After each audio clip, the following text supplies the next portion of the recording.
Welcome to the Supermicro Green Series on the top 10 best practices for creating and implementing a green data center. Supermicro is known as an industry leader in green computing and offers a wide range of energy-efficient servers. Globally, data centers use between 1% and 3% of energy today, and this is expected to increase significantly over the next few years. In addition to saving energy, e-waste can be reduced with the proper planning and execution when looking at new servers. There are a number of actions that IT administrators and data center operators can take to reduce their energy consumption. I am Michael Schulman, and I will be your host today. Today we're going to talk about how to select the location of a data center if possible. I'm here with Craig Yamasaki, who is our Senior Director of Product Management here at Supermicro. Welcome. Thank you, Michael. Thanks for having me. Okay, so Craig, you work with a lot of customers. If a new data center is going to be located somewhere or even upgraded, what are some of the really important considerations a customer should consider? If you asked me that question 25 years ago, it would have been about natural disasters. Where's the best place to put a data center to avoid natural disasters? Over time, that you saw that transition into being, where can I get the cheapest power? And you probably heard about data centers being put in right next to hydroelectric dams. And then you heard about there was a lot of dark fiber left by the military, and seeing data centers moving in and taking advantage of that low cost, very fat pipes into the internet.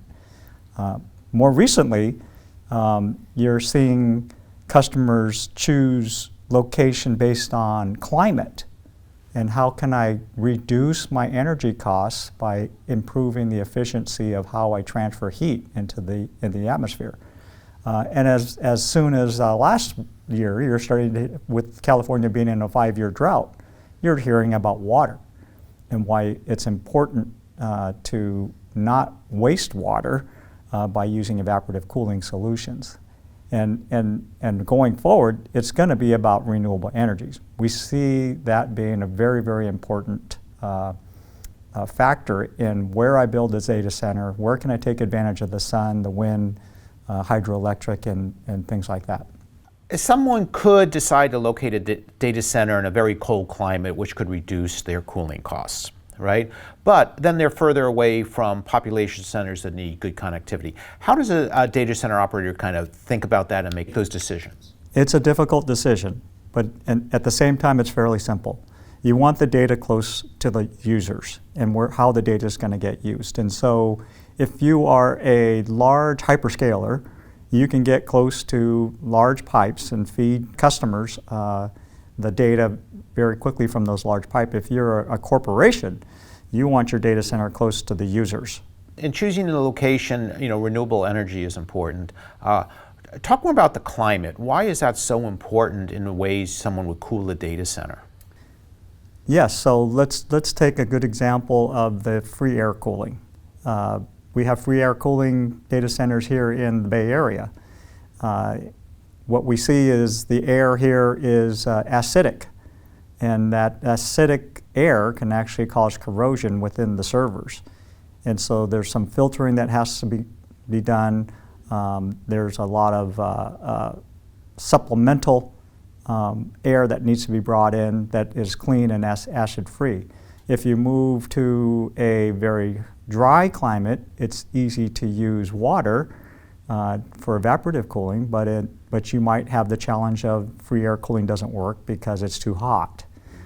So the heat, the humidity, even nighttime temperatures matter in some of these data centers. I've seen a data center that cools a million gallons of water overnight so that they can use that water during the day to cool the data center. So lots of things are being done in research based on a locale. So do you see that organizations, especially large organizations, will be able in the future a little bit more to decide where to put a data center based on the costs and their desire to reduce their PUE? Absolutely. It's one of the many factors. Like we talked about, getting the data close to the users is one. PUE and overall energy efficiency of the data centers is extremely important. Natural disasters continue to be something data center planners take into account. You don't want to be on a fault. You don't want to be in a hurricane path. Things like that are very important. And of course, the cost of energy and the cost of moving data across the internet. You know, I know you're very involved with liquid cooling. Okay, so how does liquid cooling, at the data center level reduce the PUE and reduce the amount of electricity consumed? So liquid, the water, is about 1,000 times better at transferring heat than air.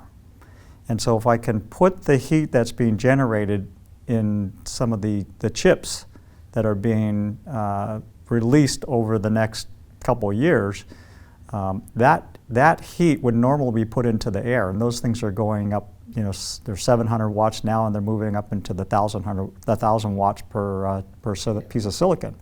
So moving that heat directly into the liquid system of the data center, which most data centers have liquid in them already, on the primary side, cooling the air that is in the data center. So we're adding a secondary loop into the servers. We're transferring the heat into the secondary loop, and that water transfers the heat into the primary loop. And it does two things. It isolates the server, so if we do get a leak, it's not going to damage things in the data center. It's very safe compared to the old days of mainframes. And it also helps us control the chemical makeup of what's in the liquid, so we don't get corrosion or algae or biological inflammations in the water. How low can a data center PUE get if they're using liquid cooling? It's a funny question because PUE is a overall data center consumption divided by the consumption of the IT equipment. When you put liquid in IT equipment, you're actually reducing the power consumed by the IT equipment, but you're also reducing the power in the data center. We have seen data centers sub 1.06 is very easily achievable. We've seen it with liquid cooling and not free air cooling because they've been very diligent about getting as much as the heat out and into the liquid ASAP. Craig, thank you very much. It sounds like the location of a data center can greatly affect the amount of power used, but it is a complicated process. It is very complicated, and consult your partners that have data center implementations, and we have some very, very advanced partners that we work with that we can refer if customers are interested in learning more. Great. Well, thanks for being here today. Really appreciate your time, Craig. Thank you, Michael. Supermicro recently published a white paper based on a survey of over 400 IT professionals. This white paper discusses 10 actions that they are taking to reduce their environmental impact of their data centers. You can download the white paper from our Green Computing website, which we will mention at the end of this webinar. Data centers have a significant impact on the environment. It is estimated that 400 terawatt hours of electricity are used annually. An estimated 2+ million tons of e-waste are generated by data centers worldwide each year. Although renewable energy is gaining momentum in many areas of the world, there are still some geographies where 80% of electricity is generated from fossil fuels. And we estimate that up to 8 billion trees would not have to be planted each year for carbon offset if data centers worldwide would adopt some of these green computing best practices.